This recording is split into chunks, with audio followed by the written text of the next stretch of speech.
KPBS On Demand is supported by La Jolla Playhouse, presenting Purpose. In Chicago, the Jasper family faces a reckoning when their youngest son returns home with a stranger. Secrets surface and tensions rise in this Tony and Pulitzer Prize award-winning drama. Purpose, playing now. Visit lajollaplayhouse.org. Good morning, I'm Lawrence K. Jackson. It's Tuesday, May 12th. How does one find affordable homeowners insurance in San Diego County? More on that next, but first, the headlines.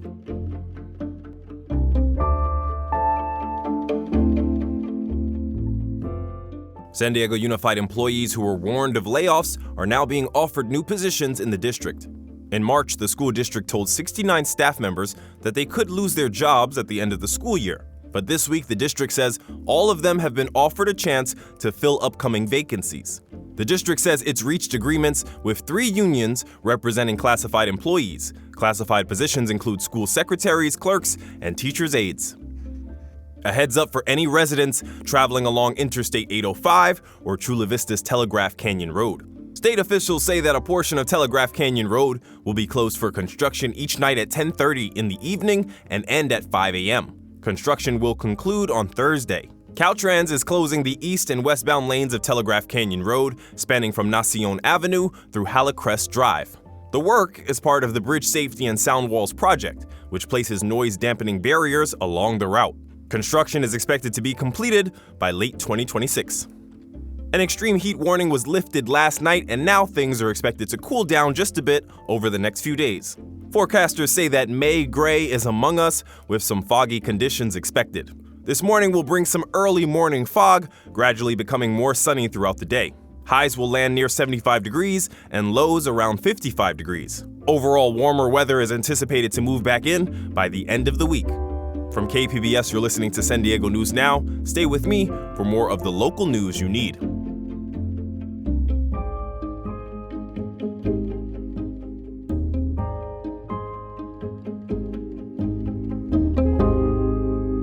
KPBS On Demand is supported by ACLU of San Diego and Imperial Counties. The work of the ACLU is about closing the gap between the America that was promised and the America that is. Learn more at www.aclu-sdic.org.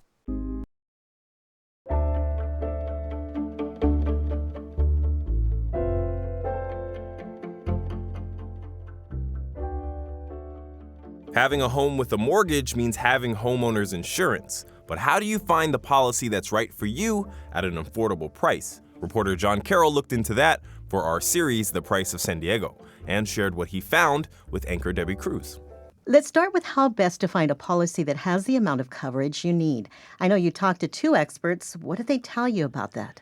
I spoke with Janet Ruiz and Carmen Balber. Ruiz is with the Insurance Information Institute. They're a nonprofit trade association supported by various insurance companies. Balber is with Consumer Watchdog. They are a nonprofit that works to protect taxpayer and consumer rights against corporate and political interests, and of course that includes the insurance industry.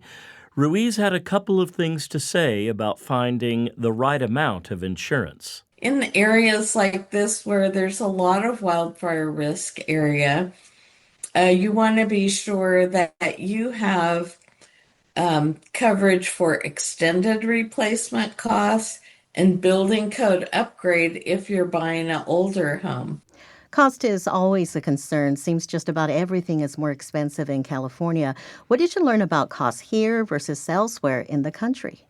It's something that's hard to pin down because the cost for you versus me can vary widely. Here's what Carmen Balber had to say about that. If I were to tell you insurance rates went up in California an average of 25% over the last several years, you would be hearing from irate viewers saying, my rate went up 400%. What are you talking about? That number doesn't come close to reality. But I can say with certainty that rates have gone up in the double digits across the state for most California homeowners, and many in San Diego County will have felt an even bigger hit because much of the county faces increased fire risk. There are some averages to look at here, though. Ruiz said in 2020, the average annual cost of a homeowner's insurance premium in California was $1,241 versus $1,311 as an average for the rest of the country. She said in 2024, the average cost in California had risen to $1,750 compared to the national average of $1,800. So, John, I'm sure a big question on a lot of listeners' minds is, how do you find the best deal on a policy? That is the thing, right? There are a number of things you can do. First, if you live in an area where there is high risk of wildfire, insurance companies, if they agree to cover you, must offer discounts for mitigation efforts. Here's what Balber had to say about that. I would urge every person who's being told wildfire risk is the reason for increased costs or losing their coverage to find out how much they could reduce those costs or if it might qualify them if they took steps to make their home more fire safe. Insurance companies aren't recognizing those efforts to scale, and they're not doing enough of it, but there are pockets of opportunity out there if you do wildfire mitigation to save some money. And of course, it does reduce the risk your home burns down. Which, of course, is always a good thing. And here's what Ruiz had to say on that topic. If you have higher deductibles, you're going to have lower premiums. So that's always one of the number one ways you can save money on your insurance premium. 2, find out what the discounts are. So if you have an alarm system, a sprinkler system, if you're near a fire department, if your home has wildfire resistant siding and a good roof, and you have your vents covered, all those things can come into play to give you discounts. 2 more things on that, Debbie. If you're going to go with higher deductibles, Ruiz recommends having a rainy day fund to pay those deductibles. She also says some carriers offer military discounts. So what's ahead for homeowners insurance here in San Diego County? Is there anything in the works that could lead to price stabilization or even lower costs? Well, kind of. Both Ruiz and Balber said the situation with homeowners insurance could improve this year, but they said that for very different reasons. Ruiz says since January, more companies have been writing more policies in California because she said the state has allowed them to charge what she called correct premiums. Balber, on the other hand, pointed to legislation that Consumer Watchdog is sponsoring this year with a group of wildfire survivors called the Every Fire Survivors Network. She said the bill would require insurance companies to cover you if you meet state fire safety guidelines. So, Debbie, a lot of things to consider. A lot of things to consider. Thank you, John.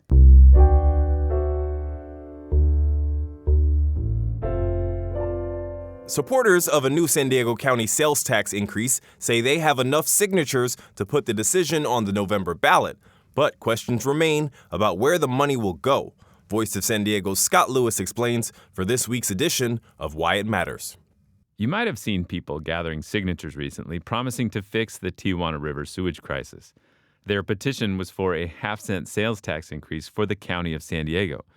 But if you ask them what exactly it would do to solve the biggest environmental problem that has plagued San Diego for more than 40 years, they wouldn't be able to say. The organizers of the campaign don't really know either, but they know it will need money, and the sales tax would deliver that. Signature gatherers commissioned by the largest union of county employees, healthcare and childcare advocates, and other allies turned in their signatures this week. They say they have more than enough to make sure that the tax gets on the ballot in November. If voters pass it, it is estimated it will bring the county $360 million more per year. It requires county leaders to set aside about $80 million to fund, quote, infrastructure and engineering projects to stop sewage flows from Tijuana into the United States. But the problem is a complex one. It starts in Mexico, where millions of people live without adequate sewage systems. Supporters of the local tax said the money would stay in San Diego, and ultimately they hope to divert the entire river. The tax has a good chance of being on the November ballot. For Voice of San Diego, I'm Scott Lewis, and that's why it matters. The City of San Diego presented updates to its street improvement plan at the City Council meeting on Monday. Reporter Katie Heisen says the changes followed residents complaining the plan was redlining them again. San Diego has a 10-year plan to improve street pavement. The city planned to stretch limited budget dollars by prioritizing streets that aren't as bad. But residents in the lower-income, majority Black and Latino neighborhoods in District 4 pointed to a problem. After 10 years, the condition of their streets would still not be as good as the current streets in wealthier District 5. KPBS brought you that story after the city released the plan 2 years ago. Since then, the city has made some changes. Annual paving investments in what they call communities with equity needs now have to be at least proportionate to the percentage of city streets located there. And instead of relying only on neighbors reporting potholes through the Get It Done app, the city formalized a new strategy, sending a crew into what they call underreporting communities to proactively identify and repair potholes. These changes aim to create more equity between neighborhoods, but the city faces a huge pothole in the budget, a $118 million deficit. Because of underfunding, the city lowered its overall street condition goal from satisfactory to fair. Katie Hyson, KPBS News. Marine mammals make sounds that humans cannot hear. At UC San Diego, composer Lei Liang is working with musicians to interpret their sounds for human ears. Environment reporter Tammy Murga says the work is called The Inaudible Ocean. We can now hear what the world sounds like at some of the most inaccessible places to human beings because humans cannot live there. This microphone that records underwater called hydrophones. And then we go to the lab and hear the data that we captured.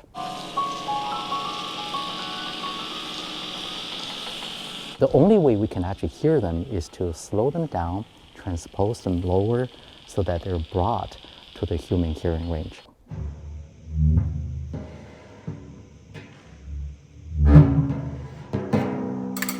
We do something other than just playing some music in a concert hall. And I think that's behind everything that we're trying to do here, is to find a new importance of sound. That was UC San Diego composer Lei Liang. The Inaudible Ocean premieres on May 20th at Conrad Prebys Concert Hall. An icon of the San Diego civil rights movement has died. Dr. Harold Hal Brown died on May 6th at the age of 92. He was the founder of SDSU's Afro-American Studies program, which today lives on as the Department of Africana Studies. Current chair of the department, Adisa Alkebalan, reflects on his legacy and contributions. One of the things that I often say is that the universe was aligned, to have Hal Brown in San Diego and to have been a part of San Diego State at the time that he was, because without Hal Brown, there would have been and there would be no Africana Studies. Alkebalan said Brown continued to fight for civil rights up until his death. You can listen to the full conversation on KPBS Midday Edition, wherever you get your podcasts. That's it for the podcast today. As always, you can find more San Diego news online at kpbs.org. I'm Lawrence K. Jackson. Thanks for listening and subscribing. By doing so, you're supporting public media, and I thank you for that. Have a great day.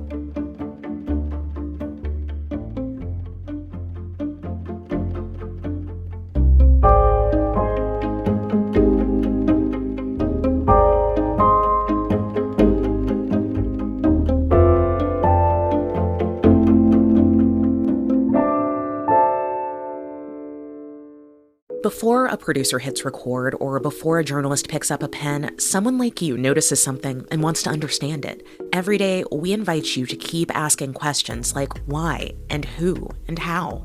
Because NPR begins with questions, not conclusions.